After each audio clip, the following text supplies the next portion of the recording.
Praise the Lord. இன்றைய ஜீவாப்பம் சங்கீதம் 51:17. தேவனுக்கு ஏற்கும் படிகள் நொறுங்குண்ட ஆவிதான். தாவீது ராஜா சொல்றார், எத்தனையோ நம் பலிகளை செலுத்துகிறோம், அதுல ராஜா தேவனுக்கு பிரியமான பலி என்பதை அவர் அறிந்தபடியால் தேவனுக்கு ஏற்கும் பலிகள் நொறுங்குண்ட ஆவிதான் சொல்றார்.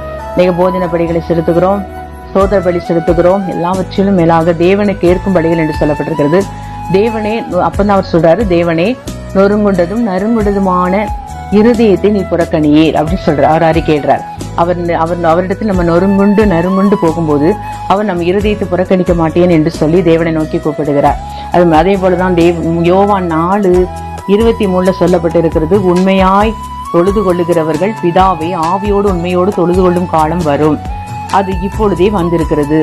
தம்மை தொழுது கொள்ளுகிறவர்கள் இப்படிப்பட்டவர்களாய் இருக்கும்படி பிதாவானவர் விரும்புகிறார். தேவன் ஆவியாய் இருக்கிறார். அவரை தொழுது கொள்ளுகிற யாவரும், தொழுது கொள்ளுகிறவர்கள் ஆவியோடும் உண்மையோடும் அவரை தொழுது கொள்ள வேண்டும் என்றார்.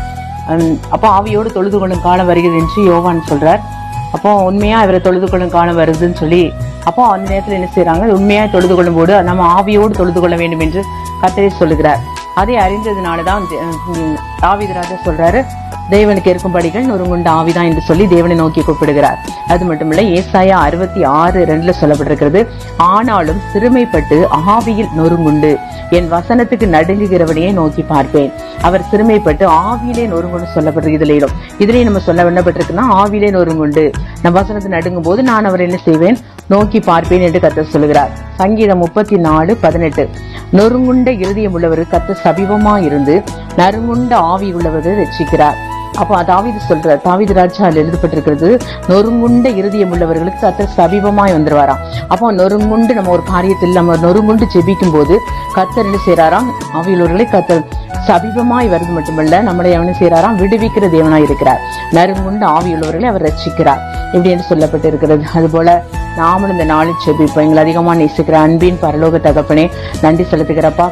தேவன் ஆவியா இருக்கிறேன், ஆவியோடு உண்மையோடு தொழுது கொள்ள வேண்டும் என்று கர்த்தாவே அப்பா ஆண்டவரே சப்பா, நீங்க எங்களுக்கு கட்டளையிட்டபடியே தகப்பனே ஸ்தோத்திரம். நாங்கள் ஆவிலே சப்பா தகப்பனே ஸ்தோத்திரம் ஸ்தோத்திரம், ஆவிலே நாங்கள் பலப்படவும், ஆவிலே இசப்பா நாங்கள் நொறுங்குண்டு வசனத்துக்கு நோக்கி பார்க்கும் போது ஆண்டவரே நான் நடுங்கும் போது இசப்பா நீங்க எங்களை நோக்கி பார்க்கிற தேவனாய் இருக்கிறீங்கப்பா.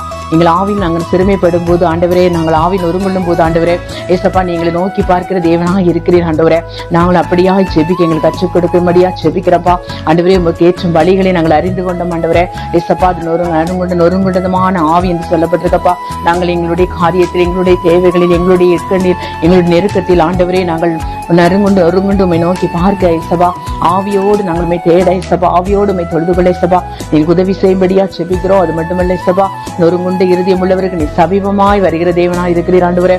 ஏசப்பா நாங்கள் ஆண்டவரே எங்களை ரட்சிக்கிற தேவனுமாய் இருக்கிறீரப்பா, அதற்காக ஸ்தோத்திரப்பா.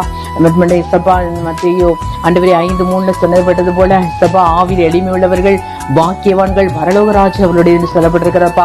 நாங்கள் ஆவியில எளிமையாய் காணப்பட ஏசப்பா ஆவியில எங்களுக்கு எளிமை காணப்படும்படியா ஜெபிக்கிறப்பா தகப்பனே. ஸ்தோத்திரம் ஸ்தோத்திரம். ஆவியில எளிமையா இருக்கும்போது ஆண்டவரே ஏசப்பா ஆண்டவரே எங்கள் பரலோக ராஜ்யம் எங்களுடைய கருத்து சொல்லப்பட்டிருக்கு ஆண்டவரே.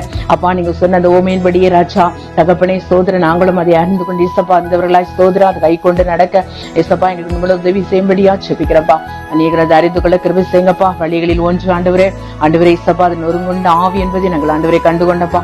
தொடர்ந்து நாங்கள் ஜெபிக்க எங்களுக்கு கற்றுக் கொடுங்க ஆண்டவரே. எங்களை விடுவிக்கிற தேவனுக்கு எங்களை ஒப்புவித்து ஜெபிக்கிறோம். இயேசுவின் நாமத்தில் ஜெபங்கள் எங்கள் ஜீவனுள்ள நல்ல பிதாவே, ஆமென்.